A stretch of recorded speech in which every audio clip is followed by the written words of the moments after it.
গালি দিলে বিচারের ট্রাইব্যুনাল আছে, বিরোধী দলের নেত্রীকে গালি দিলে বিচারের ট্রাইব্যুনাল আছে, শেখ সাহেবকে গালি দিলে বিচারের ট্রাইব্যুনাল আছে, প্রধানমন্ত্রী সাহেবকে গালি দিলে বিচারের ট্রাইব্যুনাল আছে। পরিষ্কার করে বলবো, প্রশাসক ভাই মুসলমানের দেশে নবীর বিরুদ্ধে কথা বলবে আর গাইয়ার কাজ আল ফাতা যুব সমাজগুলো তাকায় দেখবে, উলামায়ে কেরাম তাকায় দেখবে, সুনামগঞ্জের মানুষ তাকায় দেখবে, সিলেটের জনগণ শাহজালালের সেই দিকে তাকায় দেখবে। পরিষ্কার করে বলবো, সংসদে সর্বোচ্চ মৃত্যুদণ্ডের আইন বাস্তবায়ন করতে হবে। তাইলে দর্শন আমার রাসূল আল্লাহ পাক বলছে ফা ইন আমানু বিমিসলি মা আমানতুম বিহি ফাকাদ ইহতাদাউ ওয়া ইন তাওয়াল্লাউ ফা ইন্নামা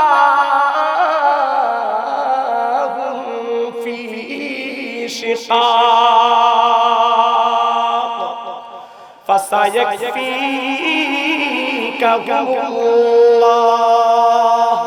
ওয়া হুয়াস সামিউল আলীম। আল্লাহ পাক দুনিয়ার মানব জাতিকে বলে, তোমরা যদি ঈমান আনো, তোমরা যদি, আমি তরজমা করে দেখেন কিভাবে উলামায়ে কেরাম আছে। আল্লাহ বলেছে তোমরা যদি ঈমান আনো তাদের মতো, আর আমি তরজমা করতেছি তোমরা যদি ঈমান আনো সাহাবায়ে কেরামের মতো। কার মতো? আইনি ইবারত, কোরআনের ইবারতের অর্থ হলো তোমরা যদি তাদের মতো ঈমান আনো, আর আমি তরজমা করতেছি তোমরা যদি সাহাবায়ে কেরামের মতো ঈমান আনো। কারণ বিমিসলি দ্বারা উদ্দেশ্য হলো সাহাবা। আল্লাহ দুনিয়ার মানব জাতিকে বলে তোমরা যদি আমার সাহাবায়ে কেরামের মতো ঈমান আনো তাহলে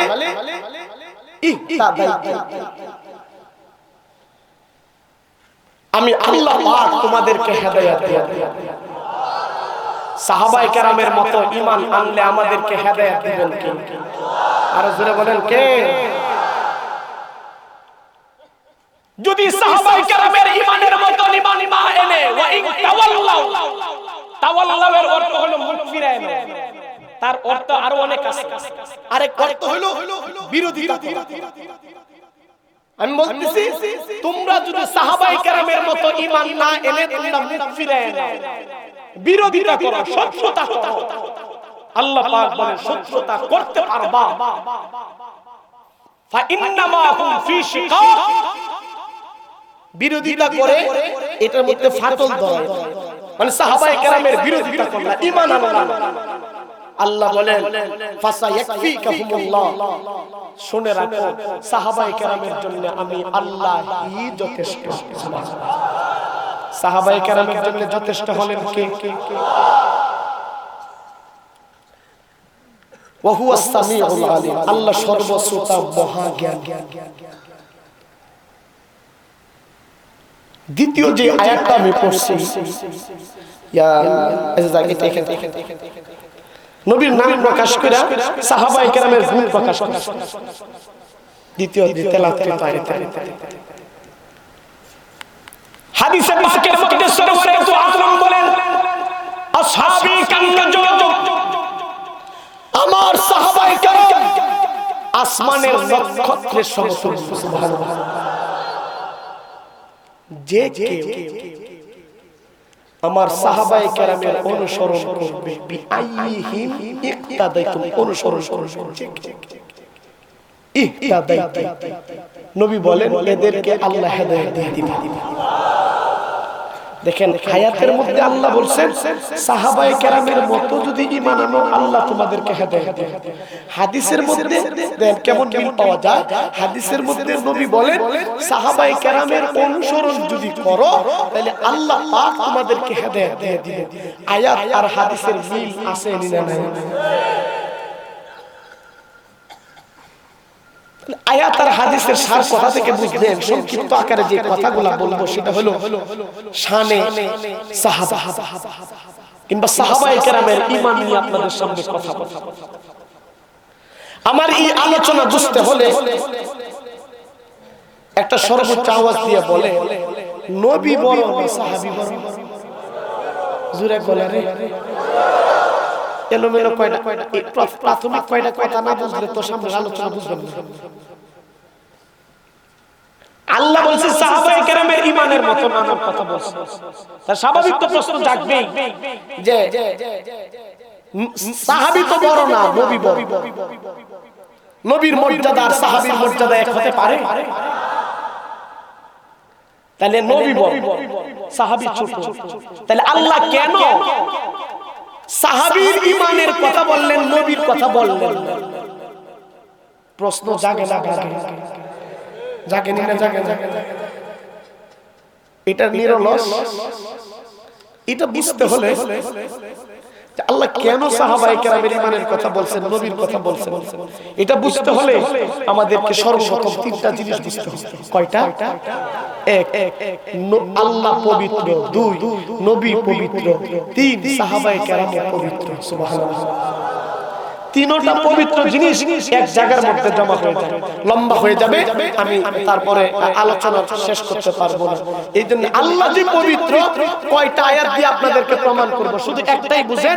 আল্লাহ পাক বলেন খালাকাস সামাওয়াতি ওয়াল আরদ, আল্লাহ পাক আসমান আর জমিনের মধ্যে যা কিছু বানাইছে সমস্ত খালকিয়াতের মধ্যে, সৃষ্টি জগতের মধ্যে আল্লাহ পাকের ভুল ধরার কোনো মাখলুকের ক্ষমতা নাই। ঠিক না? হাদিসে পাকের মধ্যে 2 নম্বর বলে আল্লাহ খালকিয়াতের মধ্যে কোনো ভুল নাই, কেউ ভুল ধরতেও পারবে না। এই জন্য আল্লাহ মুস্তাকিম, পবিত্র, কায়েম বিদ্যাত।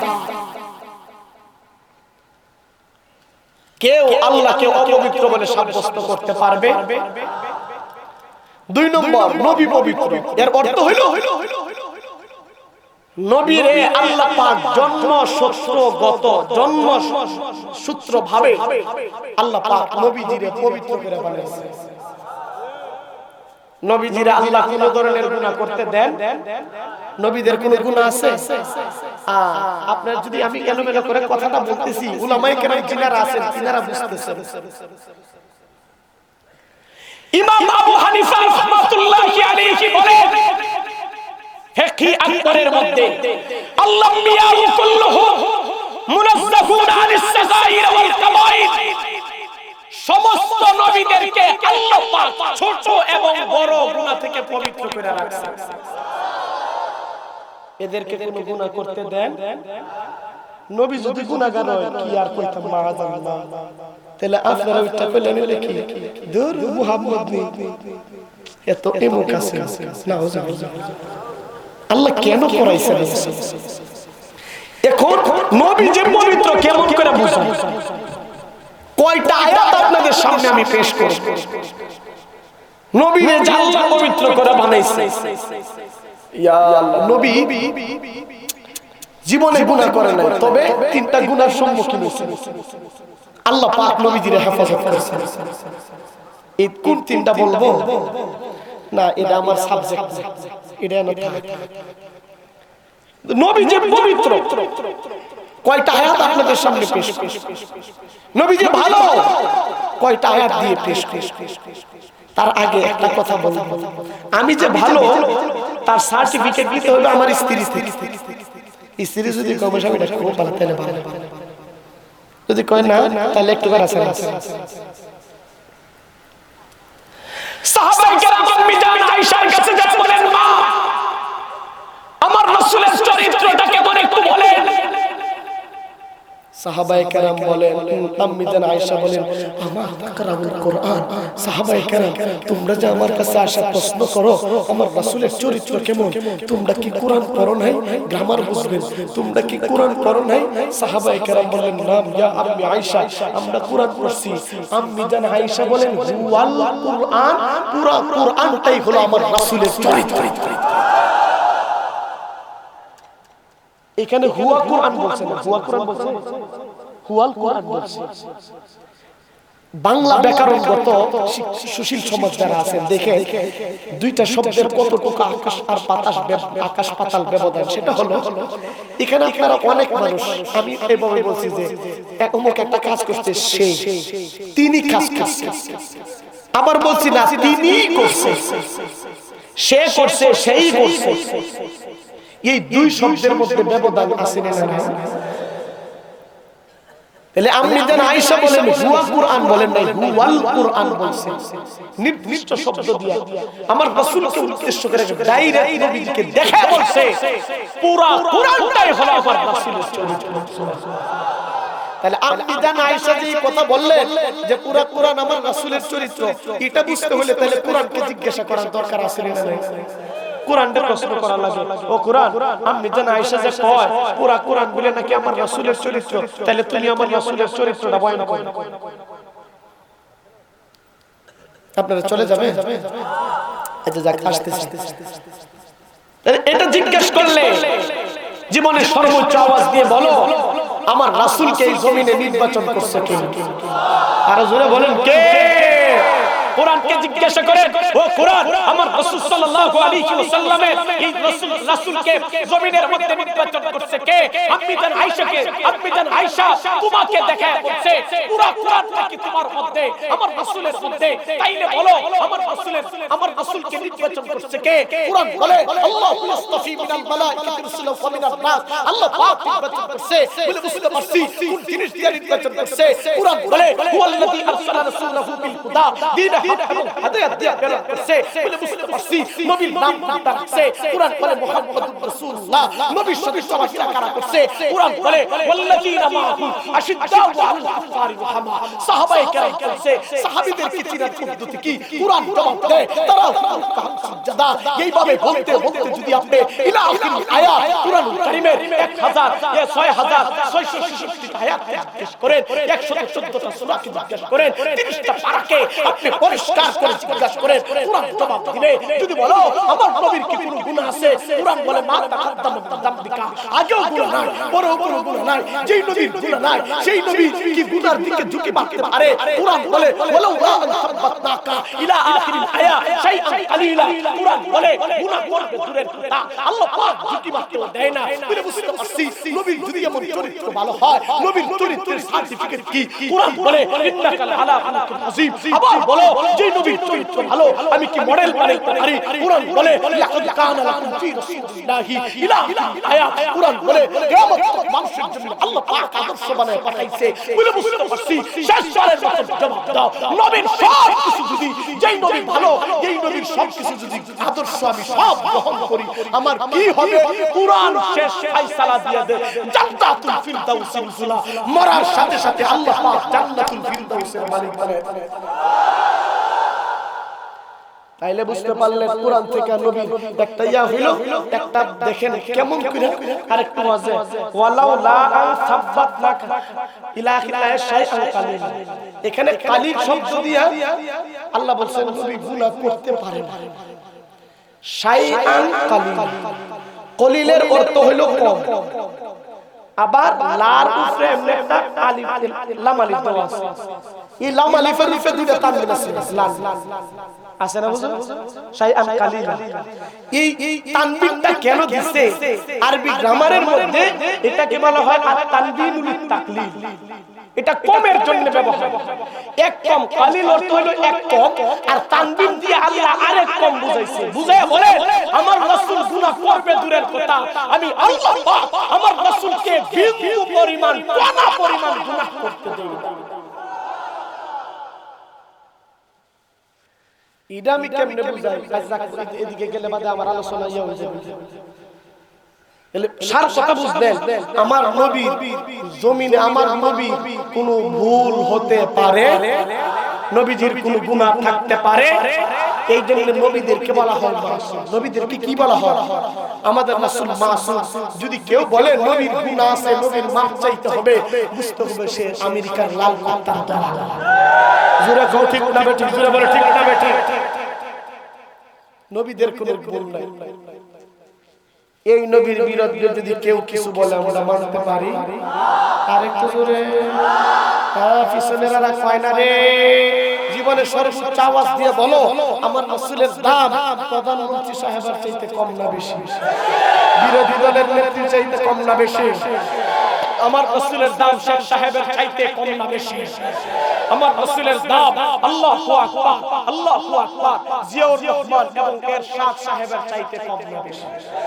আর জোরে বলো কম না বেশি, জোরে বলো কম না বেশি।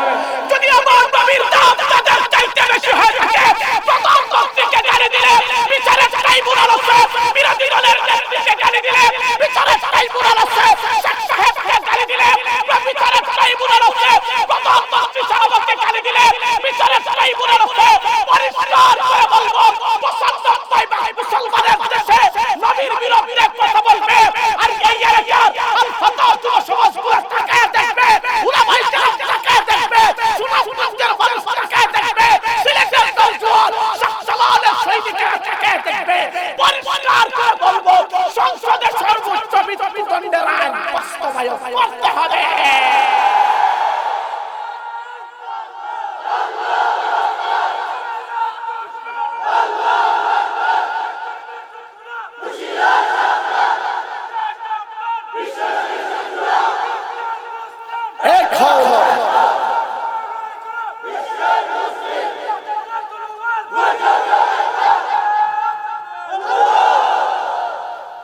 প্রধানমন্ত্রী সাহেব যদি একটা নাস্তিকরে সংসদের সামনে খালি ফাঁসিতে দেয়, অথবা বাইতুল মুকাররমের সামনে একটা নাস্তিকরে তলোয়ার লয়া তুই আমার নবীর বিরুদ্ধে কথা কইছিস গর্দান যদি উড়ায় দেয়, কোন নাস্তিকের ক্ষমতা নাই নবীদের বিরুদ্ধে চোখ তুলে দেখার। সাহস আছে? আর জোরে বলেন সাহস আছে? আজকে বাংলাদেশের মধ্যে আপনারা দেখতে পাচ্ছেন দর্শনের মহড়া চলছে। বাংলাদেশে কত আইন হইতেছে আর কত যাইতেছে, কত আইন দলিল ফাঁকি, বাংলাদেশের জাতীয় ফাঁকি। এটা হে জানে, যদি জানতো যে আমি জাতীয়, বাংলাদেশে আমি জাতীয়, হ্যাঁ সংসদ দখল করে মিছিল দিবে, ঠিক নেই? কত আইন করছে, ফাঁসি দিল, দর্শন করলে বলে ফাঁসি দিল। একটা এই পর্যন্ত হইছে, আর আজ থেকে হইছে ফাঁসি দিব, আন্তাজি কথা। আর বালিশে দর্শন করবো, আরো সাইরা দেশকে লিখে। আর যুব সমাজ এদের চোখ খারাপ, হেদে 14 ফেব্রুয়ারি দিয়া কই বইতুম নেসা সারা গেল কই আই লাভ ইউ, হেডে কই ইয়া দিবা তোমার তো ভালোবাসি গো, 1 বছর ধরে তোমার লাগে ফোন করতেছি, 14 ফেব্রুয়ারি দিছে মানে কি দে, হেডে কই একটা ব্রেসলেট কিনো, হেডে কই না মানে তুমি একটা গোলাপ ফুল কোন দাও যা, আচ্ছা এই রান্নার বটন বলে আয় আমার ঘরে কি সুন্দর করে ফুলটা রেখে দেওয়ার সিস্টেম বাবা গেবে দইরা, ঠিক নেই আর জোরে কও ঠিক নেই। পরিষ্কার করে বলবো, যেইভাবে বাংলার জমিন থেকে দর্শন উঠানো যাবে না, দর্শন ঠেকাইতে হলে বাংলার জমিনের শরীয়তকে কায়েম করতে হবে, কোরআনের আইন এই জমিনে বাস্তবায়ন করতে হবে।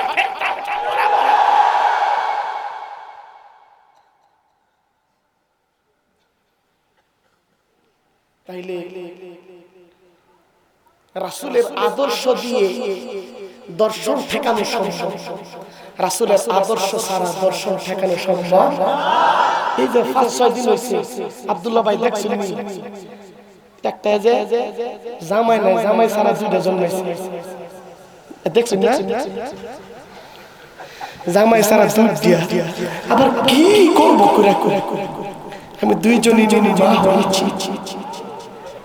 এটা কি কইব কোন বিজনেস ইতা আমরা এটা বলবো, ইতা কইও না, ইতা কইও না।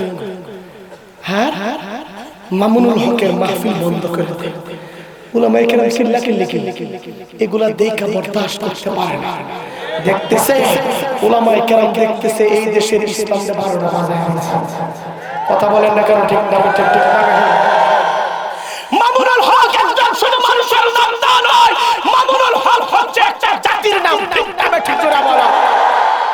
দেখছে ইসলামের তো 12টা বাজায় আছে, লেকি মামুনুল হক কান্দে, ফয়জুল করিম চিল্লায় কথা বলে। তাইলে দর্শন আমার